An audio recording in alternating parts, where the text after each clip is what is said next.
नाशिक मध्यचा नाशिक मध्य मतदारसंघामध्ये भाजपचं पारडं इथे या ठिकाणी जड दिसतंय आणि त्यामुळेच इथले संभाव्य आमदार कोण आहेत हे पाहणं महत्त्वाचं आहे। आपण तेच पाहूयात नाशिक मध्यमध्ये नेमकं कुणाला मतदारांनी कौल दिलेला आहे। या ठिकाणी आपण पाहतोय की नाशिक मध्यमध्ये देवयानी फरांदे या भाजपच्या ज्या उमेदवार आहेत त्यांनाच पुन्हा एकदा मतदारांनी कौल दिलेला आहे। त्यांच्या विरोधात वसंत गीते यांनी तगडं आव्हान दिलं होतं। ठाकरे गटाचे उमेदवार आहेत आणि यावेळी आपण पाहतोय की एक कट टू कट फाईट या मतदारसंघात आपल्याला दिसत होती की टफ फाईट होती भाजप विरुद्ध ठाकरे गट।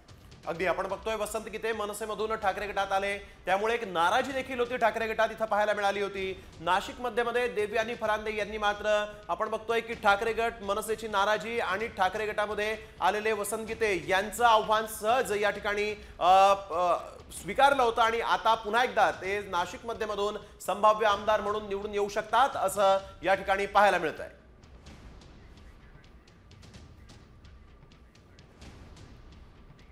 तर देवयानी फरांदे या संभाव्य आमदार असण्याची नेमकी कारणं काय आहेत ती देखील आपण जाणून घेऊया। थेट आमचे प्रतिनिधी अभिजित सोनावणे आपल्यासोबत नाशिकहून जोडले गेलेले आहेत। अभिजित, नेमकी कारणं काय आहेत की लोकांनी पुन्हा एकदा देवयानी फरांदे जे आहेत त्यांना मतं दिलेली आहेत, काय नेमकं कारण असू शकतं?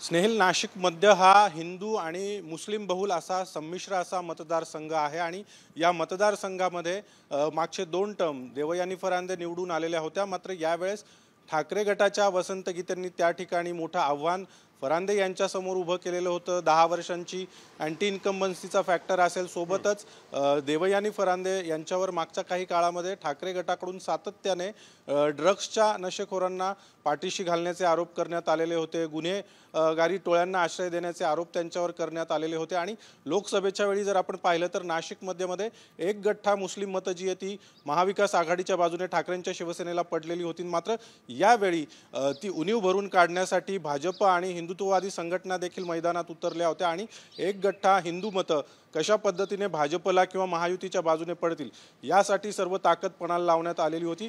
या मतदानाची टक्केवारी देखील मागच्या तुलनेत यावेळी वाढलेली आहे नाशिक मध्यमध्ये आणि एकूणच लाडक्या बहिणीचा देखील इफेक्ट दिसून येतोय, कारण महिलांची देखील मतांची टक्केवारी मोठ्या प्रमाणात वाढली। त्यामुळे मुस्लिम मतं निर्णायक असली तरी देखील वाढलेल्या हिंदू मतांचा आणि महिलांच्या मतदानाची टक्केवारी जी आहे त्याचा फायदा महायुतीला होईल, पर्यायाने भाजपच्या देवयानी फरांदे यांना होईल अशा पद्धतीचा अंदाज व्यक्त केला जातोय। त्यामुळे अगदी कट टू कट या सगळ्या लढतीमध्ये देवयानी फरांदे कमी फरकाने का होईना पण निवडून येतील अशा पद्धतीचा अंदाज व्यक्त केला जातोय। बिलकुल, धन्यवाद अभिजित, आपण दिलेल्या या सविस्तर माहिती